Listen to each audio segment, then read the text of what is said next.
বাবার বাড়িতে যে মেয়েটি মায়ের অল্প কথায় অভিমান করে বসে থাকে, শ্বশুর বাড়িতে সেই মেয়েটি অনেকের অনেক কথা চুপ করে মুখ বুজে সহ্য করে।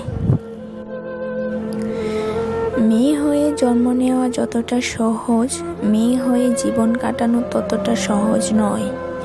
মেয়েরা চাইলেই নিজের সব স্বপ্ন পূরণ করতে পারে না। যেখানে একটা ছেলে শ্বশুর বাড়িতে গিয়ে 2 দিনও ঠিক মতো থাকতে পারে না, আর একটা মেয়ে তার বাবা মা ভাই বোন সকলকে ছেড়ে শ্বশুর বাড়িতে গিয়ে সারাটা জীবন কাটিয়ে দেয়।